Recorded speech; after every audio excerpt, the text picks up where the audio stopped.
Welcome to Fat Salary Review. Today we are joined by Brian Troch from the band Vante. What's up, Brian? Not much. How's it going? Not too bad here. Actually, where are you from? Chicago originally. But I live way up in Door County, Wisconsin now. Oh, okay, cool. Yeah, I'm in New York, so it's weather's starting to get nice here. So everything's getting to be really nice, and fall's coming. So I can't wait for that. It's been hot and humid here, so it's been a nightmare. Favorite times of year is fall. My brother lives in Brooklyn. He has for the last 30 years. Oh, really? Okay. I used to spend a lot of time out in New York. I lived in Syracuse for a couple of years too. Oh, all right, cool. Actually, I'm going to see Merciful Fate in Brooklyn in November. No kidding. Yeah. Wow. Yeah, they just announced the some tour that they're doing now. Right. Oh, you're going. That should be great. What's that? New York is L'Amour's. That was a great club. Yeah, I think it's still here. Is it? I think so. Maybe. I heard it shut down or something. Okay. It's possible that shut down because it seems like every club is shut down here. Yeah. Where?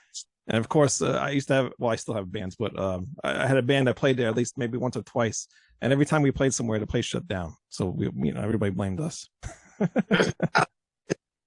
Right. But all right, so we're here to talk about Vante, the band. Give me a backstory about the band, because actually you guys are from all different sorts of bands and everything. You're not just a group of guys that are just getting together in a garage and making music. You're actual musicians. You know what you guys are doing. So give me the background to the band. Well, I came from my last heavy project was a band called Cyclone Temple in the 90s. We had a lot of success. Headbangers Ball, MTV. We were on Combat Relativity. The album I Hate Therefore I Am in the video did really quite well. Chris Moore, who played some drums, he's played with George Lynch. He's played with Corey Glover and Angelo Moore from Fishbone. God, just tons of other people. Rev Jones, the bass player, was in Michael Schenker group, Steelheart. He sometimes plays with George Thorogood and he guitar techs for him, but that's where he's at right now. He just got back from Europe and now he's on tour with him again. Of course, Scott McClellan, the guitar player who I wrote most of the album with. He's played with Tony Martin from Black Sabbath on the latest release that Tony Martin just put out called Thorns. Scott wrote a lot of that with Tony as well. Oh, cool. And let's see, who am I forgetting? Jeff Tatora, who played 4 tracks on drums also, who I've played in other projects with. Phenomenal drummer, great guy. Known him for close to 30 years now. We've played projects together as well. He plays for the Blue Man Group in Las Vegas. And does a lot of other projects as well. So, the whole thing kind of just started. Scott and myself, we started writing. We wrote that first song, Why Is It So Cold? That was our first video release too. Mm-hmm. And that's how we kind of got the ball rolling. And it kind of was put on the shelf for a couple of years. There was a lot going on. He was working on Tony Martin. I was working on another project, Elliot Waits for No One, and we were both trying to release other albums with other projects, but we were still simultaneously writing, but then it kind of went on a hiatus. When we got back together saying, hey, we need to start, getting this thing going again. Let's write another tune. So we did, and that was called I Stand. And then we just said, well, let's write a couple more. Then it was, hey, let's do an EP. Then it was, hey, maybe we'll just do a whole short album. And then we're like, how about just a full album? Then it turned into 14 songs in the end. But because once we started writing and we found like our niche together, man, there was no stopping us. It was just kind of like sometimes 2 songs a day from him. And then he was getting them right back because I was writing ideas. And we were shuffling them tracks back and forth. I'm here. Scott's down in Southern Illinois. Rev was in either Oklahoma or wherever he was at on tour, recording stuff. Jeff's out in Vegas, and then Chris Moore, the other drummer, is all the way out. He's in upstate New York. Oh wow! So we did everything remotely. Yeah, would it have been nice for us all to get together? Yeah, sure. But I mean, it all kind of flowed through from Scott and me into my studio where I would get everything copacetic to send to Jabin in Rockford at his studio, and then we kind of worked our two studios together like that the entire time. Yeah, sort of. What was that? Go ahead. Oh. No, go ahead. I said sort of the same situation I actually just got done doing myself. I have a new band that I've been doing, and we all actually live in New York, except for one guy who lives in Pennsylvania. And we all recorded remotely like you guys did. And and the idea was to maybe, just release one single a month or whatever, or then make an EP. But then like you guys decided, we decided just do a full-length album because like you guys, the writing was just flowing and everybody was coming up with good stuff. So we just kept going. So I totally understand what you guys went through.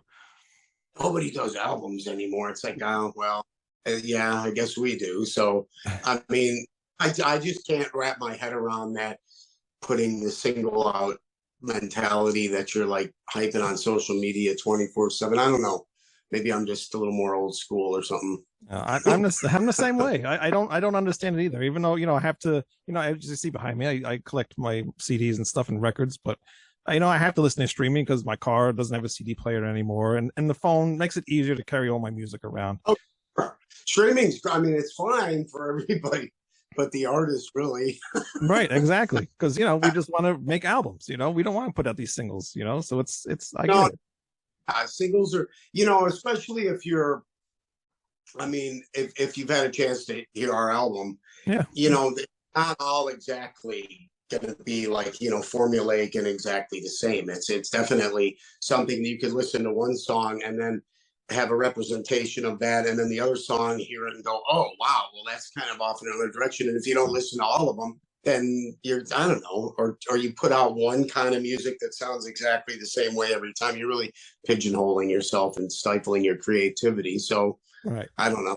Yeah, actually I never even thought of it that way, because if you put a song out that sounds like, say, like Metallica or something, and the next song you put out sounds like Avril Lavigne or something, like your audience isn't going to kind of relate to that. It's hard enough when you put them on a whole album. People are like, wait, what? Right. But I mean, at least then there's an overall picture of the band and what they sound like and what their different influences did, and bringing those to the table and how they added to the stew, so to speak. You know what I mean? And, right. Yeah. Right. Yeah, definitely. Yeah, and I did get a chance to listen to the album. I listened to it today, and it's very good. I hear a lot of Alice in Chains influence, especially in your vocals. Yeah, I've gotten that one quite a bit. I do. I've always loved. I mean, me growing up, as a like 10 years old or whatever, when I was starting on other instruments, trumpet and snare drum and all that kind of stuff. When I started singing, most of it was very soul, blues, jazz orientated stuff. I mean, so that's what my background really was, and a lot of Motown, a lot of soul music when I was in my younger years, and then Jesus Christ Superstar, and then some theater, and then I actually played Honest and Jesus Christ Superstar at Salt Center for the Performing Arts in Syracuse, New York, of all places. So that was like one of the things on my bucket list, was to get a lead role. So and I think a lot of that comes through in the way I approach hard rock music. I tend to come from a little more of a soulful angle rather than a traditional metal thing. Although there are times when the traditional metal thing is called for. It's just our writing just kind of naturally went that way, because Scott heard that in my voice. Right. So he started giving me stuff that let me stretch out more and be a little more soulful. And then that's when we really got our legs underneath us and started like really churning out the material and like effortlessly. So yeah, definitely. I could definitely hear like all different styles. Like even like in the first song, I kind of almost had like an Iron Maiden type feel to it. It had an old school metal feel to it. Got old school metal feel, maybe a touch of John Bush on the vocal. Right. Yeah. I've been compared to John Bush a lot too. Sometimes, like you said, Lane Staley, or even Doug Pennig occasionally, and I'll take that all day long. So, So yeah. Well, I'm glad you're digging it. Yeah. Yeah, no, definitely. And it's the debut album. Where can people go to get the album? You have a website for the band? Our website, www.vanteband.com. Very important. When you're searching on social media, just put in Vante, and it cuts through all the other Vante stuff. Because there is some other stuff out there. So Vante Band will take you right to us. Our videos too. It should bring it up right away in the Google search. We're like right at the top. You can get the album, Walmart.com. You can get the physical CDs, Walmart.com, Tower Records. I'm trying to remember the name of the other one. There's a bunch of outlets for physical CDs. And then, of course, on all the major streaming platforms, anywhere, iTunes, Spotify, all that, you can get it on all of those. We're on Instagram, Twitter, and Facebook. All on. And so you are findable anywhere, pretty much. They can find, if they search that name, they can find you. Most stuff. Yeah, yes. That's the way to be. Do you plan on doing any tours with the band at some point, or? That's funny because that was what our main topic of discussion has been, and Rev Jones and myself, we're talking about stuff because he's got a lot of ins and stuff from all his past tours and everything. And we're talking about right now he's out with George Thorogood doing the second tour. He's tech in form, but he's already had to fill in a few shows on bass too. But then when he gets back in November is when we can really seriously start talking about doing some shows. So it all depends. You know what I mean? Right. Right out the way we are, getting the logistics going is going to be. Yeah, that's the tough part, especially when everybody's so far apart.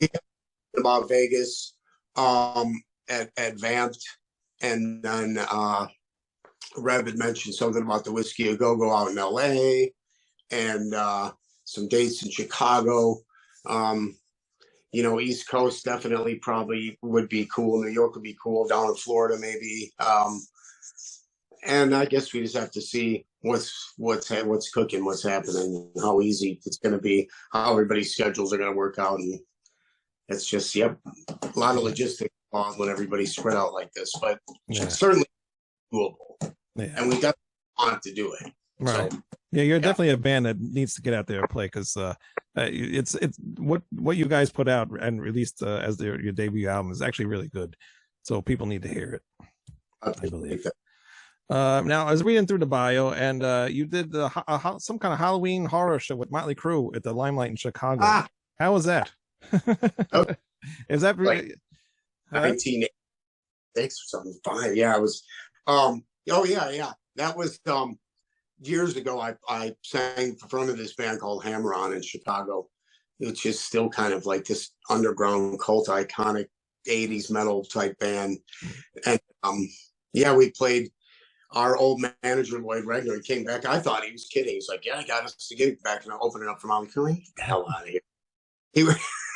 He's like, no, really, seriously. I'm like, I don't even care. I'm like, I don't even care how at this point. But, that was insane.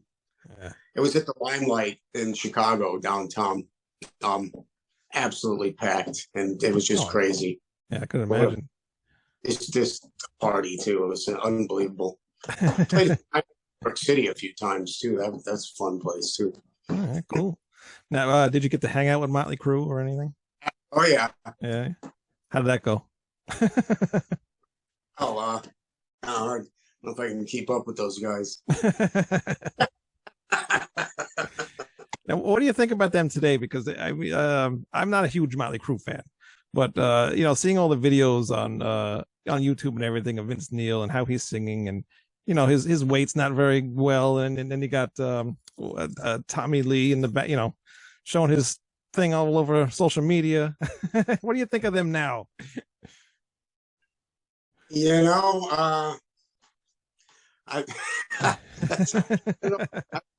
I mean, there's still people willing to pay to go see them, I guess. So even though they know they're going to show up, and it's probably going to sound terrible. So but they don't care. Actually, they pay for the ticket, then they go see them, and then they complain on social media. I don't get it. So, yeah, I just rather watch the YouTube videos.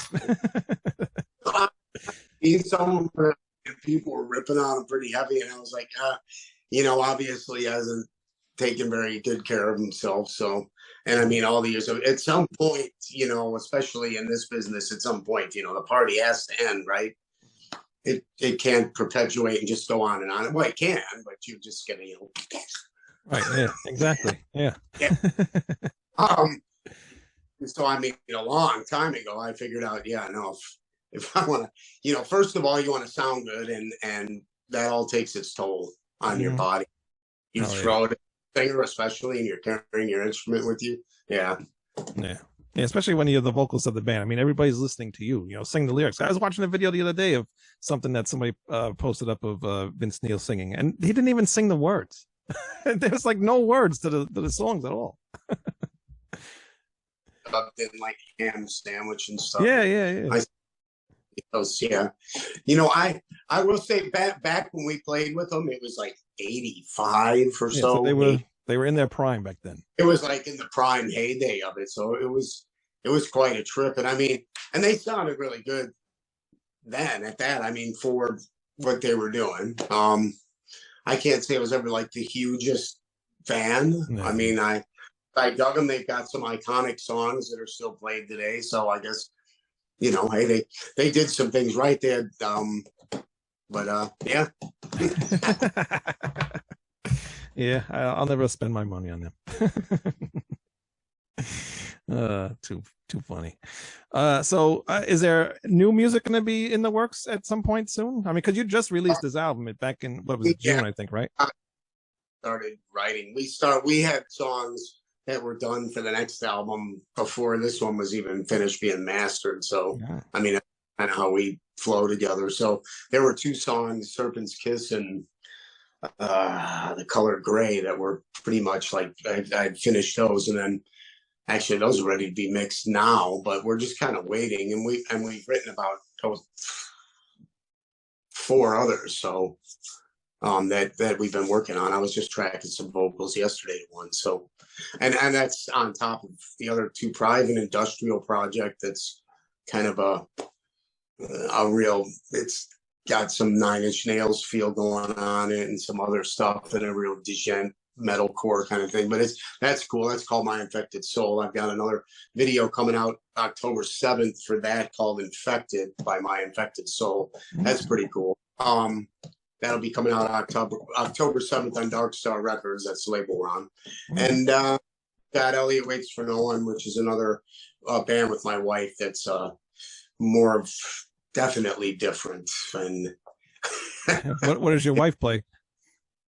She plays acoustic, she sings, and she was classically trained on clarinet and stuff. So we have stuff where we got our cello guy, we have horns in it and stuff. And it's definitely a dark thing, and a lot of times it's something, it's definitely different. I mean, it's not metal either. So I mean, I don't even know how like the Vante album, I guess it's classified as metal, right? I kind of think it to be more like a hard rock album, but there are times where there's metal shining through.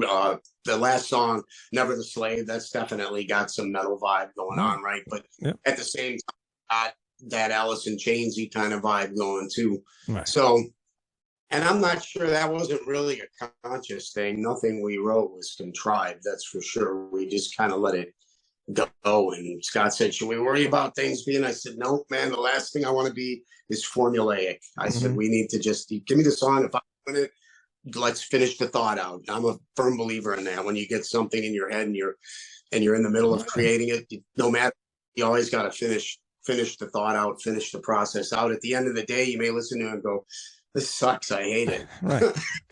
And it's easy with today's technology, just erase it. No, but I mean, you followed through on the thought and got it out. Sometimes you explore it, it takes it down different avenues and paths, and it ends up just stalling out, and you're like, it's this thing out of here. Start on something else. So it's a constant process for me. It's for Scott too. I mean, I don't think there's a second that goes by where there's not some kind of melody or song or some kind of arrangement, note arrangement, something going on through my head. It's really quite annoying sometimes. Maybe we should see some therapy. Oh. Doc, I can't get the music out of my head.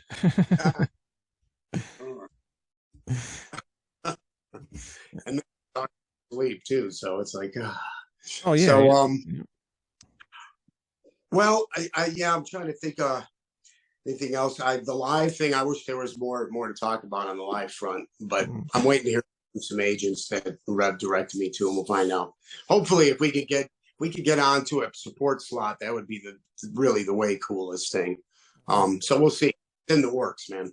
Yeah. Well, hopefully you can get out there and bring your music to everybody, because definitely I think people need to hear it, and people need to really check out the album, because I think it's really good.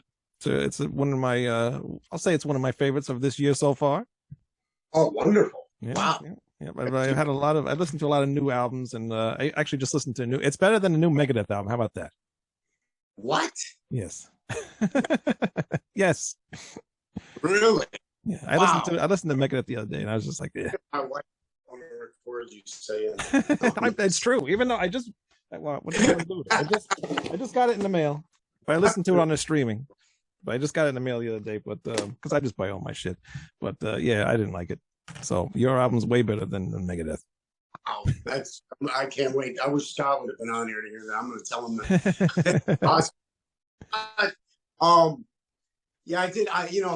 About when was it? It might be almost 4 years now that Dave Ellefson did his book tour thing. I played some shows with him in Florida with Dave Ellefson. He was still in Megadeth at the time too. All right, cool. Sing, I don't know, 3 or 4 Megadeth numbers with him and one of the bands I used to play with down in Florida, Rising Up Angry. So I was there for a month, and we did these 3 or 4 shows in the Tampa, Orlando, Melbourne area in Florida, and that was fun.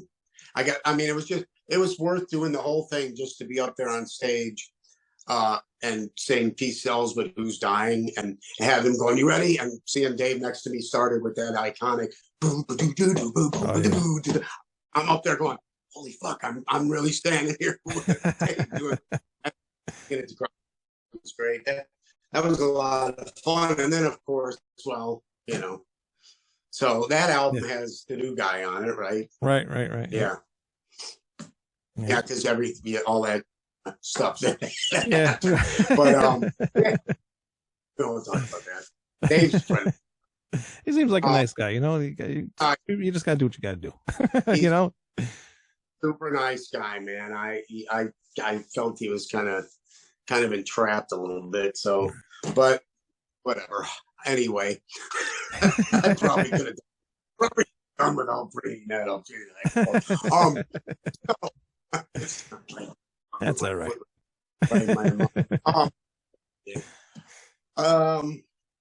So, well, what else you got for me? I think that's it. I just, hopefully that you can come back on when you get another album out, and we can talk about, hopefully that you'll have toured by then or played some shows. We can talk about that as well. We definitely. This thing is too, and it got a lot of legs. I mean, we went all the way from when we first got onto the Billboard with the single "Watch the Sunrise." It was like at number 89 or 90 something, somewhere around, and it steadily went down all the way to number 18. Oh wow! Dream rock chart, and that was awesome. And it just kept going each week, and the radio guys were calling me, says, "You're never gonna believe this. You moved like 10 slots in one." Wow. The videos helped out. I do all my own videos too. Okay. And those 3 videos, especially the song "Going with the Flow," that one's cool, that video. And the song itself has something really cool about it. I mean, we go from a heavier tune that has shades of Korn in it to this thing that had almost more of this Deep Purple-esque vibe, but it's still rocking and cool. Somehow or another, we were able to weave the fabric in such a way that everything, no matter how, we veered off a little bit here or there, it all kind of made sense and just go together, and it's just like, what does it sound like? You're like, it sounds like Vante. I mean, that's what I keep over and over from people is that you guys seem to have tapped into something that's quite different, and that I haven't really heard either. I don't know if I go so far as say it, never heard it before in my life, but a lot of people said I've never heard something like this. It's like got all these mixtures of things, so it's pretty cool. We just want to keep doing what we're doing, enjoy it, and obviously, if you're still making music at this point, I've been doing this 40. Oh, wow. My God, I played my first bar when I was 14 or 15. I mean, oh wow, geez. Now, so it's been like 40 years, you know, and if you don't love it, yeah, you're not going to be sticking with it. You obviously don't do it anymore to be rich, because that's like not happening for anybody unless you're like, and yeah, it's all for the love of the art and making the music. So I'm still blown away that you like our album better than the new Megadeth. It's true. You can actually go to my Facebook and see I put on there the new Megadeth couldn't keep me awake. I'm gonna do a pull quote in like a press release and say, Rat Salad Review thinks the new Vante album is better than the new Megadeth. What? Megadeth fans are brutal, man. And I'm a huge Megadeth fan, but I just don't like the new one. But I have friends of mine who are like huge Megadeth fans too. But I mean, they're really, you're just like, you know, don't even go around them because it'll start a World War III. I swear to God. I don't mean no harm. I love Megadeth, but you know. Yeah, neither do I. I'm just I know how these fans can be. They're very like Kiss fans. They're very very opinionated. You can't say one bad word about Kiss, but unless you want to be attacked. No, you definitely will be attacked. Yeah, that's for sure. Yeah. No, yep. And some fans of bands are just insane. I love music, you know, and I have the bands that I'm of, you know, my favorite bands and stuff like that. But, you know, I don't get to the point where like I don't agree with somebody's opinion about if they don't like them or not. You know, it's just silly to me. And some of these people just get insane. How dare you talk about Gene Simmons or Paul Stanley? He like a juggalo. Oh man, no, it's true. It's so 100% true. But hey, that's cool. I mean, they have loyal fans, and that's their fan base. And yep, it's just like, but I love Megadeth. You know, I love during the Marty Friedman years, and there was a point where they just had like, oh man, everything they just like, oh man, you know. Yeah. But hey, nothing lasts forever. Everything changes, and nothing ever stays the same, really, right? So pretty much, that's how life works. And now you've really piqued my curiosity. Yeah, we'll go listen to it. Yeah, you might think differently. I don't know, but hey, it's your band, so of course you're biased. Right. And I'll be sitting here. So, oh wow, that's. Anytime, man. I'll an interview would be great. I'd like to come back on. Maybe me and Scott and Rev Jones could be on. Rev is great. He's a real character, man. All right, very cool. And I'd like to check out your other stuff too. So send me that. Oh, you on Facebook, right? You as yourself, or yeah, I should send you. I'll send you Shooting Hemlock too. You might like some of that too. Yeah. Yeah, right, definitely. Cool. If you text me, do I have your phone number? I don't know if I don't think so.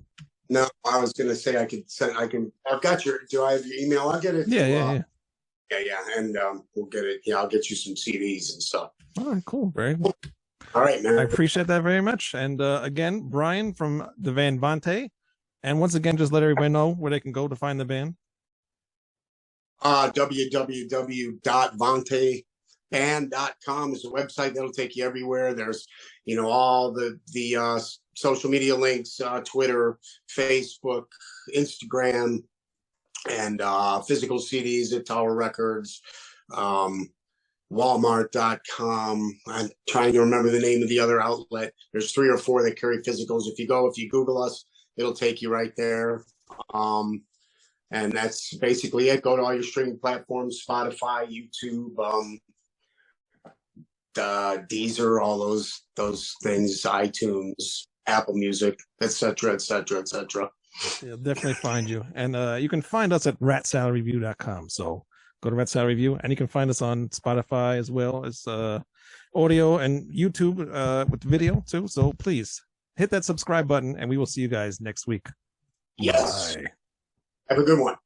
Looking for some new podcasts to listen to? Well, look no further than the Rat Salad Review Network. Rat Salad Review is taking over the podcast world with plenty of shows to choose from within their network of entertaining programming, including the flagship show Rat Salad Review with Wayne Noon, Greg Noggle, and Lou Mavs, as well as occasional co-hosts Manny Mejias and James Lilquist. We also have the official Rat Salad Review spin-offs, such as Album vs. Album, Screams from the Grave, where we discuss beloved yet forgotten hard rock and metal albums of the past, and a King Diamond podcast called This Broadcast Belongs to Them. We've also got Old Man Metal's Musings, The Right Opinion with Harrison Bergeron, Beyond Bushido, a podcast dedicated to pro wrestling and MMA with James Lilquist and Eric Adams. No relation to the guy from Manowar or the mayor of New York City. The Vieira Vault with Ralph Vieira. Schmack-a-magob! Schmack-a-magob to you too, Ralph. The Timo Tolkki podcast featuring Stradivarius and Avalon founding member Timo Tolkki. The BS Sessions with Mark and Jerry. Just the Cheese Please, a podcast dedicated to cheesy films of the 1980s with Tara J. and Adam. The Friday Night Party with the great Harry Barnett and Evie. And the Music is Life podcast with Lou Mavs. The Rat Salad Review Network is your go-to one-stop shop for the best podcasts out there today. Go to ratsaladreview.com for more info and to find out where you can find, follow, subscribe, and comment on YouTube, Facebook, Instagram, TikTok, Twitter, and all streaming platforms. The Rat Salad Review Network. We're taking over.